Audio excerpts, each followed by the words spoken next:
I think Keith and I should have checked what we'd said. I've just reduced mine by half, but that's okay. My dad was a good bloke. When he had the time, which was after he retired, he worked as a volunteer with Bush Care in Lane Cove National Park.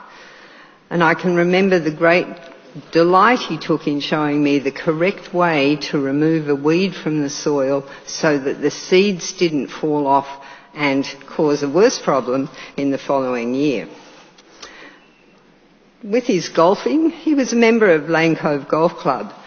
He spent time there as a committee member and a handicapper, and because he likes helping, he and some of the older members formed Dad's Army, and they used to work on tidying up the grounds, or so he told Mum.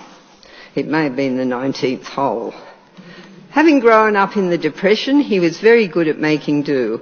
With a piece of wire and a soldering iron, he could fix just about anything. When I moved into my new unit, Dad decided single PowerPoints were not worthwhile. So he came and changed every one of them for a double PowerPoint. And he was right. I needed that. And not only did he do that, but he left me a nice little map of the wiring within the unit, should anything go wrong. He worried over the last few years about his writing, which he felt was deteriorating. Honestly, I couldn't see anything wrong with it. When the family moved to Perth in 1964, they left me behind here in Sydney to finish off school. Dad wrote me one letter. You may think, only one?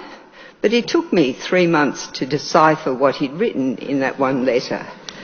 So I can't see that his writing was deteriorating. He considered himself a poor swimmer, but he did manage to beat a surfaced submarine in the Suez Canal one time. His eyesight was very poor without his glasses, and when we went swimming with him after work at DY, which we did often, he knew shore was in the direction of the setting sun. That was fine. Then they moved to Perth, and shore, in the direction of the setting sun, was South Africa. So one of us would have to go and swim out after him and say, Dad, you're going the wrong way. I'll skip the bit about the computers, but you missed the bit about those kids and their bloody cars. The computers were a payback for the cars. Dad had a great curiosity about the world and how it all worked, and passed this on to me, which I'm very grateful for because I've ended up with a very fulfilling career as a science teacher.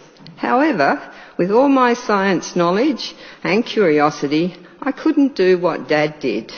If I burn newspaper, I just get ash. But if Dad burnt newspaper, he got candied popcorn.